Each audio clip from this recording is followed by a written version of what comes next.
But I put them up here because as we went into this vote, and Shaun's going to talk about this in a moment, we really likened the discussion about our energy future, and we talked about it as of the magnitude of other historic decisions that Boulder has made in the past. And they have been, in some cases, leaps of faith. They have been visionary from my perspective, but to tax ourselves and preserve open space, to be the first to tax ourselves on electricity as a carbon tax, our open space, or talk about open space, some of our innovative building codes. It's important that communities are really pushing the envelope of what's possible, and for different reasons. Cities all around the country have municipalized. It's not that unusual. There were 6 that occurred last year. You don't hear much about it. But I think what's different about Boulder's case is that we're doing it for a much different reason. We're not doing it because poor reliability. We're doing it because we want to have that control, and we're thinking decades ahead. So, and I'm going to turn over to Shaun in just a second, but what did you say the reason was? There's other municipalities? Well, oftentimes, Duncan, cities will do it because they have poor reliability. For example, they have a lot of outages. Often it's because of extremely volatile or high rates. Those are the 2 most often reasons that jurisdictions will municipalize. So how do we know if we can actually pull something like this off? Last year we spent a huge amount of time and learned an amazing amount about this issue. We funded a series of analyses. We created an energy baseline that helped us understand how we use electricity, our past, our present, our future. It's something that we don't have access to right now with our relationship with Excel. We created what's called a localization report to understand what are our local opportunities for generation.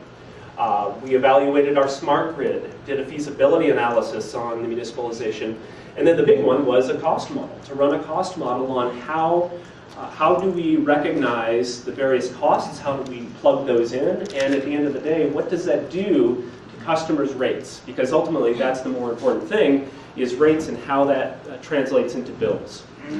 And all those reports are available on our website.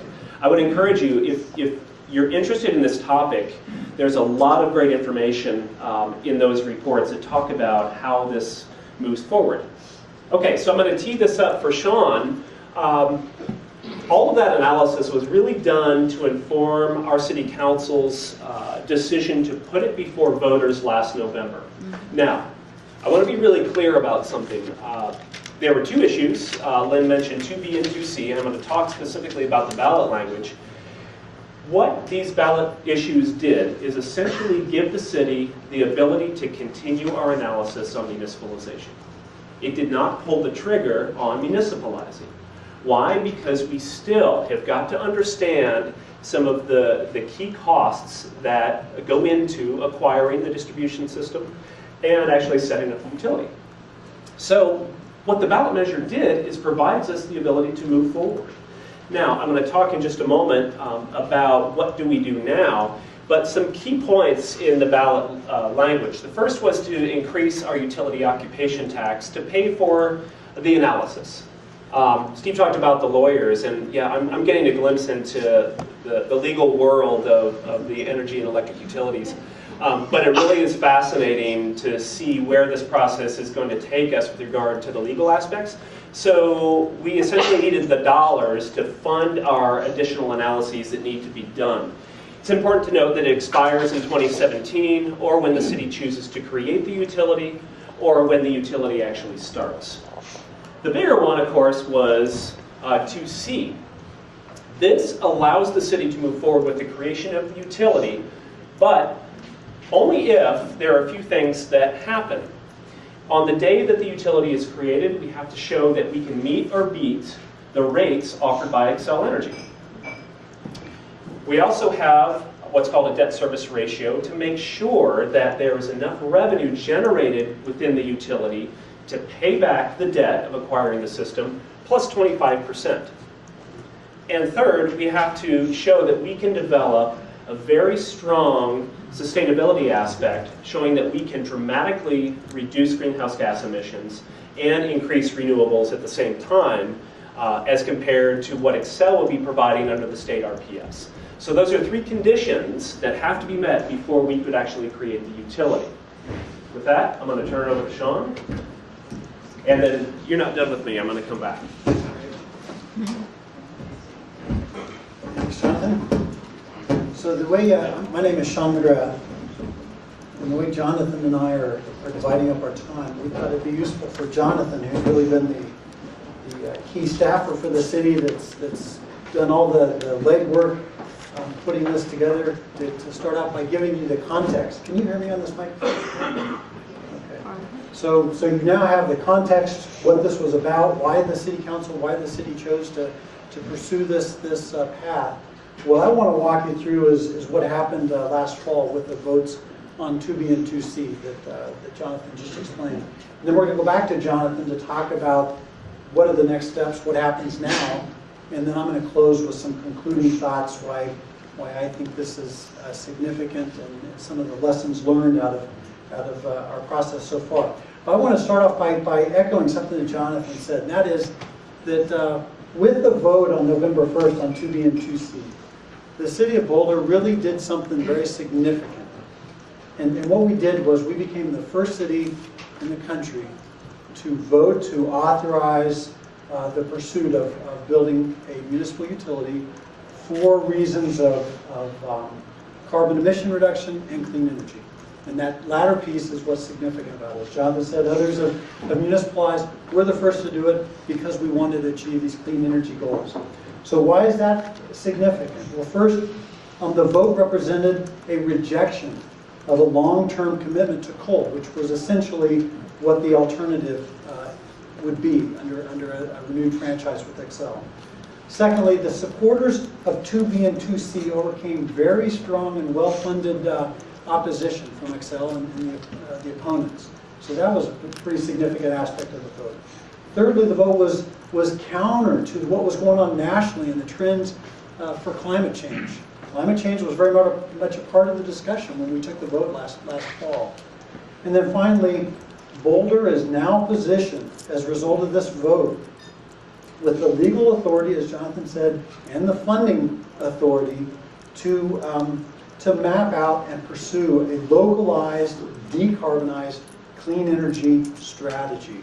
So in essence, we can establish a new model for an electric utility more suited for the new energy economy, kind of along the lines of what Bob Lachenmayer opened with. So with regard to the election around 2B and 2C, I'm going to just kind of run you through some of the highlights of it. It was very exciting for those of us that were in the middle of it. There were a few groups that were the key participants in the campaign, the first being the city. And you know, once the ballot measures went on the ballot, the city staff had to step aside and could not participate. But they did offer some real good nonpartisan input. And they also developed some really good information that informed the whole conversation. The city council voted unanimously to put these two measures on the ballot, but it was actually a 6-3 split in terms of support for the measures. And these council members were fairly active in the campaign as well. But what was also interesting is we had we had 5 open council seats, a number of candidates there, and they were evenly divided amongst the candidates. And what was interesting for me, from having run a couple times for city council, the city council elections tended to be, in municipal elections, the big deal. But in this election, they really, in some regards, took the back seat to this discussion about the 2B and 2C, but they did offer a real important input. The opponents to 2B and 2C, Xcel, of course, was the big opponent, and they hired the Kinney Group to run their campaign. They also self-funded a citizen group in Boulder called the Smart Energy Coalition. David Miller ran that. And then the Boulder Chamber of Commerce came out in opposition to 2B and 2C. But it was actually kind of interesting because when the Daily Camera article ran on it, the article was more about how the chamber was divided. And we really didn't hear much more from the chamber after that. The key arguments that the opponents made during the campaign, one was that the rates will increase. If this passes, your rates are going to go up. Secondly, reliability, it's jeopardized. If this passes, your lights are going to go off. Thirdly, that the city is not competent to run an electric utility. And kind of related to that, they called out elected officials, are they out of touch? And of course, having been an elected official, I can tell you, you piss off somebody in the community every time you vote. And so there's plenty of anger in the community with council members over the years. And so that was something that resonated, I think, with many people. The opponents argued that renewables will decrease under 2B and 2C. Now, the argument there was that the RPS, the Renewable Portfolio Standard, the Renewable Energy Standard of Colorado, 30%, doesn't apply to municipal utilities. And so the argument was, you're not going to have to get to 30%. You're not going to have as much as under XL. They argued that the ballot measures would give the city a blank check, that the 2C authorized a bonding authority, and it didn't have an amount in there. They argued that's a blank check. And then they also, quite rightly, pointed to XL's their standing with regard to renewable energy. I mean, they're one of the leaders in the country as an IOU. In wind, and in solar, they built the first smart grid city in Boulder. So they do have a good, relatively good record comparatively. On the other side, the proponents of 2B2C, there are three major groups in support. The first one was Renewables Yes, which is a group of local activists, really very grassroots progressive group, very well established. I know a number of you are in the room. If you can raise your hand from Renewables Yes. And then a second group was remember on the opponent side, there was the Smart Energy Coalition. And the for side, we had the Smarter Energy Coalition. That was run by New Era, which is really focused on the under 30 voters. And I know there's some New Era people back there, if you can raise your hand. And then the third group was the Boulder Clean Energy Business Coalition. And that's the group that Tom Plant, who was Governor Ritter's Energy Office Director, Tom and I started. And the way we came at it was similar to what Jonathan described. And that is, we weren't so much about being against XL or for municipalization. We just thought the city's goals, what the city is trying to accomplish in clean energy, were the right-on goals. And we do believe that 2B and 2C will really help us in that direction. So we came out and supported and were able to attract a number of local businesses. I know Keisha Carroll's here with our group. Are there anybody else here from this Boulder Clean Energy Business Coalition? All right, so the arguments that the proponents made. The ballot measure gives the city options. If this wouldn't have passed, if it would not have passed, we had one option. That was really to go with XL. We made the case that by passing this, we can still renew a franchise agreement with XL. But we also have the option, if XL is not going to work with us to meet the city's goals, we have the option to build this municipal utility. The second argument, that if the measures pass, it does not mean that we'll begin building a municipal utility tomorrow, as Jonathan said earlier. We have to meet certain off-ramps. So that gave people a lot of comfort. Okay, I get it. We're not committing to it necessarily unless we can really prove that it's feasible. The passing the ballot measures give the city leverage in negotiating with XL. If we want to still try to work with XL, we're going to have much better leverage over them if this passed than not. XL's energy mix is currently 60% coal and over 90% fossil fuels right now. That coal will remain at 40 to 50% over the next 20 to 30 years. We said Boulder can do better than that. And relatedly, XL pretty much said during the campaign that 30%, the RPS, was as far as they were going to go with renewable energy. Again, we said Boulder can do better. And then we argued that, why would we lock into a 20-year franchise agreement when technologies are changing so rapidly, when there's the possibility 5, 10, 15 years from now of a carbon tax that would have tremendous impacts on coal. That increased renewable and localized power will create jobs, local jobs, and innovation, and further the Boulder brand. Jobs was a key piece to this. We argued that it is about climate change, and when we passed our climate action plan and looked at how we were doing to meet our Kyoto goals, we realized we really weren't on track. And the reason was we don't control our electricity. And then the city has effectively run a number of utilities, and we were able to point to that. Another key driver in the campaign were the newspapers. There were 4 newspapers there. The Boulder County Business Report came out and opposed it. But after that, the Boulder Weekly supported it. The Daily Camera came out with a very strong endorsement of 2B and 2C, followed by the Denver Post. And I'd have to say that the Camera and the Denver Post endorsements were really surprising in how strong they were, and created a lot of momentum there towards the end. So some of the key reasons why I think the measures passed. Clearly the options, and I should say that the 2B and 2B passed by 212 votes, 2C passed by 1,000 votes, so it's very narrow. The key reason why I would suggest why it was close was Excel spent $1 million in this campaign, compared to $100,000 in our combined spending on our side, so easily a 10-to-1 spending advantage. And then I think the fear arguments about rates and reliability, those things resonate with a number of people. You know what, I think I'm starting to run into time, so I'm going to cover this when we get to the concluding remarks. But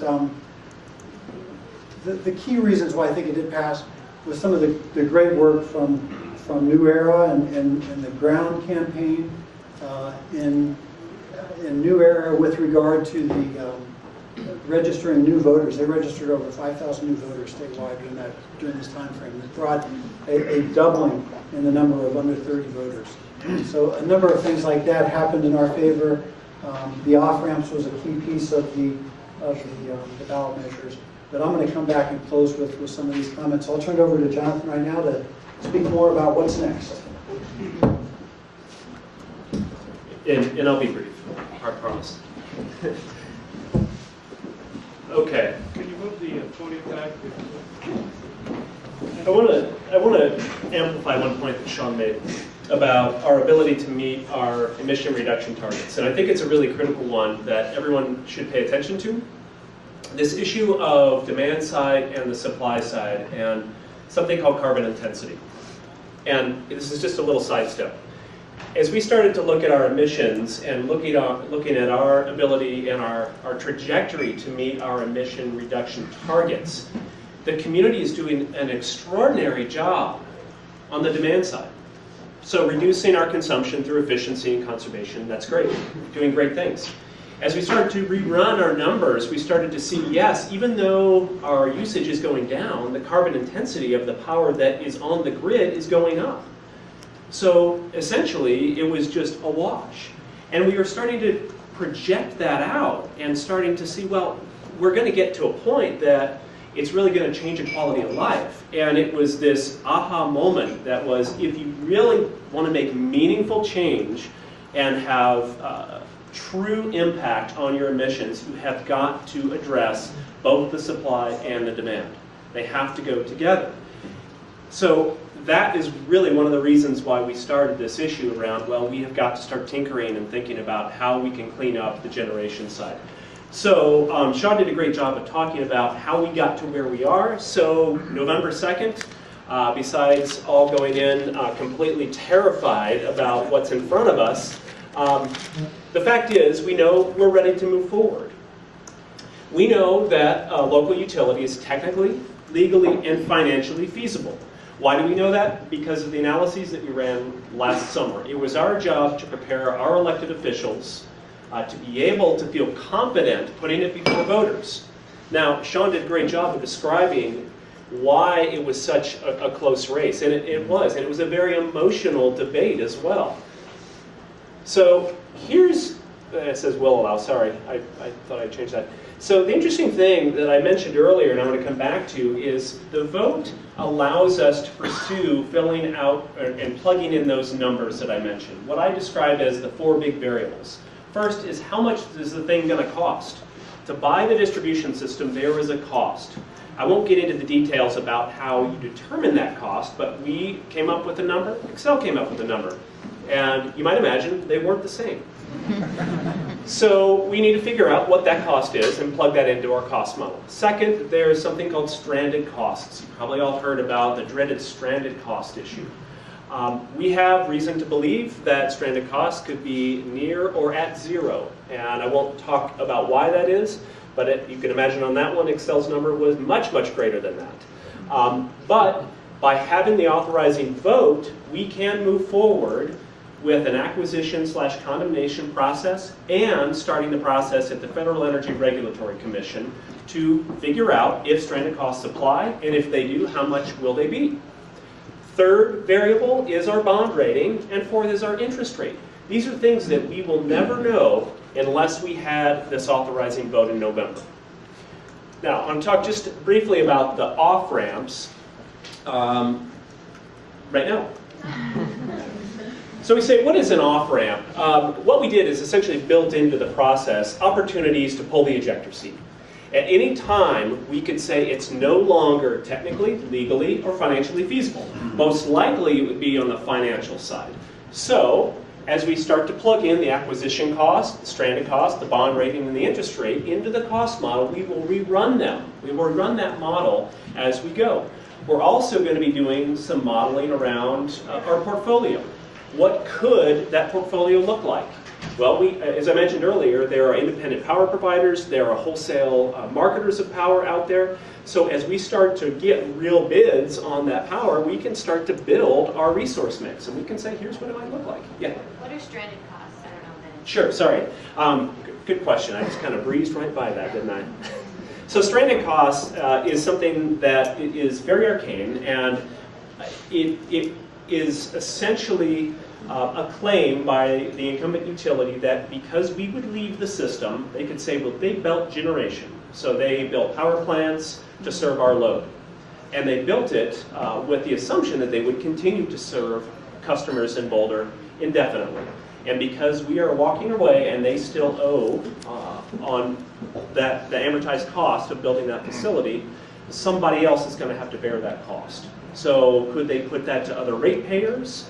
Well, it's essentially an exit fee for a municipality to pay that. There are changes in the law, and there are structures now in place that protect ratepayers from that occurring.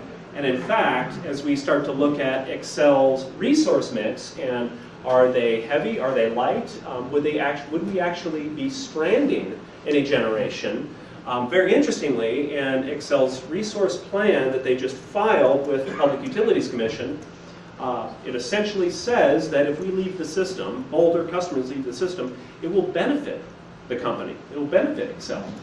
And it will benefit ratepayers of Colorado. So those are the arguments that our lawyers that we are hiring will use in front of the Federal Energy Regulatory Commission to essentially say that stranded costs, number one, don't apply any longer because there's not been an actual ruling on stranded costs for some time. And second, even if they did apply in our case, we actually wouldn't be stranding any generation. And I can talk more about that individually. It's really a fascinating thing. Unless you're an attorney. Yeah, right. And then, of course, we've talked about the potential. We want to leave open. We are not on the municipalization train.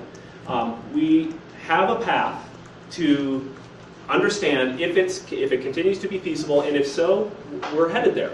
But we have to recognize that there may be parallel paths that can help us achieve our community goals in another way. It may be legislative, it may be regulatory, and that brings up a very interesting point that we've heard a lot of. Can't we just do all of those innovative things and maintain the partnership with Excel? The answer is no. And the reason is that not because it's illegal by state law or not because it's not allowed by the Public Utilities Commission. It's essentially because to do those innovative things, it requires a strong partnership between the jurisdiction and the utility. And we've proposed many of those opportunities, many of those innovative technologies, and we have not been able to get those off the starting line. So essentially, in order to do those things, we've kind of exhausted our opportunities, and that's why we're on this path. All right, so next steps, and then I'm done. Here's where we are now. Since November, we have hired our acquisition or condemnation counsel. So we have a law firm that's been hired to manage that process. We went through exhaustive interviews last week with 5 firms, mostly from the DC area, that focus on working with FERC, the Federal Energy Regulatory Commission, again, to understand stranded costs. We're conducting new analyses on and initiating the negotiations, because by law we have to negotiate on the sale of the distribution system. We don't just say we're going to take it, we actually have to start by negotiating. So we'll start that process. 2 really important pieces is appraising the distribution system and understanding how we'll separate. Where does that physically happen? Which customers are retained by the local jurisdiction, the new utility, which customers would fall into kind of outside and continue to be served by Excel. So we have to develop that plan. And one of the other things we're doing is kind of melding together our climate action plan and the energy work into a new energy action plan. And I'm going to end on the note that this, and I think Shaun is probably going to hit this a second time, which is good. This is not about one city taking steps to essentially put up walls and do what we think is best for our residents. That's part of it. But it's also incredibly critical to recognize that what we are doing is to try to create a replicable model. There are communities all across the country that have been calling us nonstop, trying to understand how do they begin this process, because they are facing the same things. Every community is going to face this issue with regard to energy.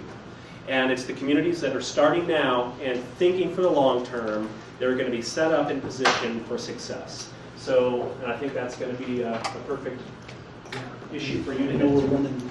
Yeah, so I'm going to be really quick here and There's our making context. Sorry. some closing conclusions, takeaways from this process. The first is what I think was key and why we were successful in the ballot language was, one, that crafting the ballot measure was really important. The city took a lot of time, was very deliberative, very smart in how they did it. It didn't have problems. It wasn't vulnerable to the kind of attacks you might see from $1 million campaign against it. The second is that city funding is really key to giving the city the flexibility to be able to pursue this.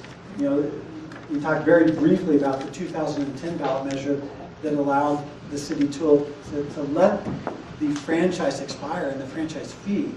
That gave the city the chance to do this study.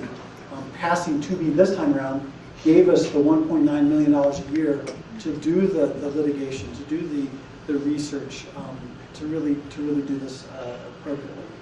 So why was this an important vote? The vote was about the city's goals, as I talked at the top, not about Excel or municipalization. It was rejection of coal. Another conclusion I'd pose to you is that it is possible to take on a well-funded IOU, investor-owned utility, and win. It's been tried before and failed. We know that the Edison Electric Institute, the IOUs Association, they have a blue book, a playbook of how to defeat these kinds of things. We had a copy of it. But yet we were able to win. And in a sense, Boulder really cracked the code.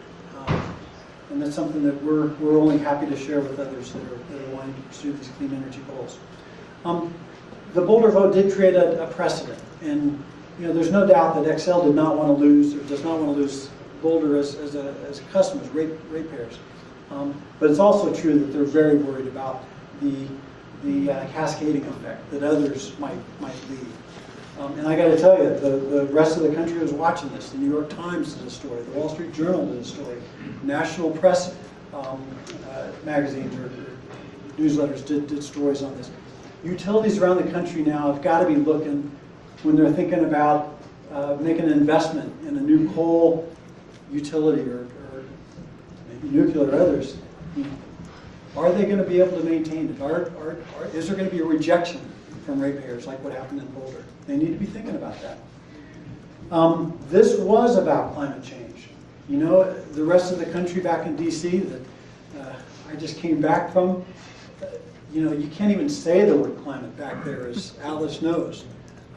We talked about climate change. Excel, to their credit, talked about climate change, calling it one of the top issues of our day. It is possible to have a thoughtful conversation about climate change and take it to the voters. Boulder is now in a position to really determine our future here. We have seized the reins here, and we can dig in and try to create that new model of an electric utility that really is well suited for the new energy economy. You know, you covered the piece about the next step is really to let others know and work with others to not just make this something that happened in Boulder, but replicate it elsewhere. So, in closing, whether Boulder or any other city ultimately establishes a municipal electric utility is not as important as the point of forcing and fostering a new electric utility business model which is better suited for the new energy economy. In my opinion, with the passage of 2B and 2C, Boulder is well on its way to that goal. But there's still a lot of work that has to happen and many difficult challenges. So more to come. Thank you.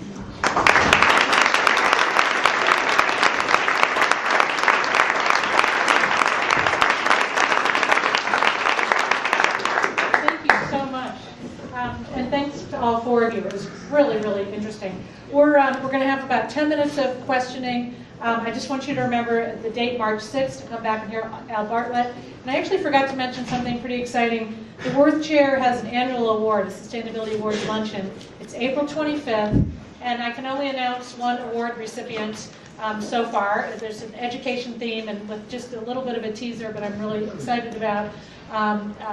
Although it's sad, we're giving a posthumous award to David Getches, who was the CU Law School Dean who died of pancreatic cancer. His wife Ann and his daughter Liza will be there. So I hope you can mark your calendar for April 25th, and we will celebrate his lifetime of creating future stewards of the earth. So with that, I'm up in about 10 minutes so you can mingle and meet everybody in the room. Hi, thank you. I have two questions. One is for John and one is for you, Scott. Shaun, I'm sorry. John, when you started your presentation, you talked about cultural values, community values in Boulder. And I want to know what those values are that you mentioned and how you were able to derive those values. What was your mechanism for capturing the value system of Boulder? And also, how you link those values to your project. And my question for you is, you talked about you wanted to create a replicable model for diffusion of innovation on municipalization of utilities, and you've alluded to this, but what kind of benefits will this bring, this recognition to Boulder? What will it bring to Boulder? You want me to start? Those are both terrific questions. So the first question was community values, how do we figure out what they are, and then how do we plug those into the process? You know, what's been so interesting about this process is it really has been a community conversation. This has not been the city as an organization, as an entity, kind of deciding what we think is best. We started early on going out to the community and saying, well, when you think about energy, what's it most important to you? Is it about rates? Is it about reliability? Is it about access to clean energy? What are the core issues? And we distilled that down into essentially 6 important values. And I just mentioned 3 of them, but also being able to optimize and tap local innovation. We have so many great companies in and around this region that are eager to test and model some of their global solutions. Being able to create that platform for them is incredibly important. Protecting vulnerable populations, and I don't just mean residential, I also mean commercial. If you think about a commercial business that is deeply affected by small changes in their utility rates, we want to protect them and make sure that they're not having to pick up shop and go to where the utilities are much cheaper. Those were the values that we established early on before we did anything around the analyses. We said we have to hold true. This is our compass heading. So whatever we do, it must meet these values. And that's why I say municipalization has continued to bubble to the surface, because it gives us the choice. It allows us to focus on those values. Does that answer your question? Excellent, thank you. So the question to me was, we talked about replicability, and what does that mean for the city of Boulder? So, on the replicability side, I'd first start by saying Boulder was one of over 1,000 cities that signed the U.S. Conference of Mayors Kyoto Protocol Goal Challenge. And I gotta believe that there are very few of those cities that are meeting their Kyoto goals. And probably many that find themselves in the same situation that Boulder did, that we get our electricity from an IOU that really isn't gonna work with us to meet those goals. So I think there's plenty of opportunity out there of cities that do want to innovate and move into this new energy economy. What's it mean for Boulder? We talked a lot about that, and Jonathan just mentioned. I mean, there are a lot of businesses in Boulder that are working in the clean energy industry, and Alice can speak to this. The governor, when Alice was with the governor, you got, what, 54 bills passed, energy bills, something like that? Yeah, almost 60 bills. And if you look at the jobs that were created in the state of Colorado in the clean energy sector since Governor Ritter was in office, it is phenomenal. So this stuff matters. We're creating the infrastructure for jobs, for new jobs, for jobs of the future. But then the other piece of it where we benefit is, companies like Crispin Porter and Bogusky. They came to Boulder because of our open space and what we've done there, because of our investment in bike paths and things like that. Alex Bogusky in our campaign talked about the importance of attracting, maybe they're not even clean energy companies, but they're companies that have a clean energy ethic, and that's important. And then thirdly is building that brand. If others are looking at Boulder and saying, what the heck are they doing? That's kind of cool. That's gonna build further interest in us. Maybe they come to visit us. There's economic vitality out of that. But it just furthers the Boulder brand. Thank you. Go ahead, yes. Well, this is for Jonathan. In terms of education, I think this was a key component in the Boulder situation. Education in three ways. One of the general citizenry, one of the city council, or the decision makers, and the other of the staff. And I'd like to just observe how essential it was that Boulder is a home rule city, so that the influence on the city council in terms of elections of special interest or party interest, like the Democratic or Republican Party in Boulder County, which is very less Democratic, was crucial. The second thing is that, for instance, in my public radio program for over 2 years, I did 15 one-hour programs to educate not only the citizenry, but also certain city council members. I know for a fact that if the vote had been taken on January 10, it would have been 5-4 or 6-3 in favor of the franchise agreement. So there was a tremendous effort to really educate our city council members who are not so subject to special interest as state legislators or federal legislators between January and July of 2010, and you and the staff played a very key role, because you did something, as we mentioned on my radio program, that had never been done for 30 years in Boulder, where you reached out to the citizenry of Boulder, you and David Driscoll, and created volunteer committees of people who were deeply knowledgeable about this, and had them work with you, educate you, get experts in from outside the community. And I think the role of staff in presenting educated options to the city council was crucial, because if it hadn't been for that, city council would have been dependent on a old conventional paradigm, unsustainable pro-Excel franchise kind of information coming to them that it would have been very difficult for them to reject. So do you agree that, the role of the staff here, opening up to the citizens, was a real... Do I agree that we were brilliant? Yes. No, I'm not talking about you. I'm talking about the fact that you opened up no, the process is the key. If people are going to replicate this elsewhere, then you do that. Yeah, so here was what we recognized early on is that there were many people that had great expertise. It was really mining that expertise and understanding that as a community, we needed to increase our literacy around this issue. From our elected officials, from our staff, to our citizenry, all layers to say, well, what is this conversation all about? How are we going to get from here to there? How do we define where there is? And it really was a remarkable process at all different layers. I mean, it was fantastic. I think the staff just played an interesting role in it because, we were kind of shepherding the process along. And so I appreciate the Well, my So point was there's simply one more that question. not just Time for- technical innovation, but also process innovation Yes. is Yeah. critical. Yes. So there's time for one more question. Let's go to a student. Any students have a question? Yes. I thought it was interesting, I think it was Steve that worked on the Las Cruces municipalization, because when I was looking into this, Las Cruces gave up. So I'm curious, from either side here, what you think will be different or won't be different in Boulder. I'll give you the behind-the-scenes look at what happened in Las Cruces. Early on, Las Cruces made a strategic mistake. They had an opportunity to sell $76 million, I think it was 76, maybe $72 million of bonds at a very low interest rate. So they jumped on that thinking, we're really close to achieving municipalization, and we believe this will cover the cost of buying the system. El Paso Electric continued to delay through court cases. At the time, much of the FERC rules had not been established that allows access to the transmission line. So what happened, municipal payments started coming due on that bond, the 72 millions of bonds that they sold. They had to basically make a decision. Do we give up our parks budget to pay this, or do we take some action? So they ended up, I ended up sitting there in front of a federal judge and negotiated myself right out of a job. El Paso Electric made Las Cruces completely whole for all of the expenses they had over the decade that they fought that.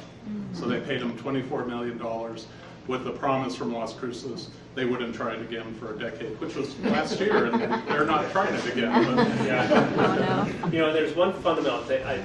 He has such great knowledge in the history of all these interesting things, but there's one interesting difference between the Las Cruces case and Boulder in that there was a big fight, and you can talk to this, a big fight and a lengthy fight just to get to the point of having the ability to condemn and acquire the system.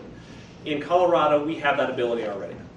So they were pushing to try to get that changed at the state level, which was a very lengthy battle. And that was the first step, and we're already there. We already have that embedded. So, yeah. So listen, we the four of us are all available for questions. Please come forward, and we're happy to visit with you. We also invite you to stick around and just mingle with yourselves. There's still beer still being poured over there. So And thank you all. if you didn't have a business card and you do want to get updates on the board chair, there's a sign-up sheet over here. Thank you all so much.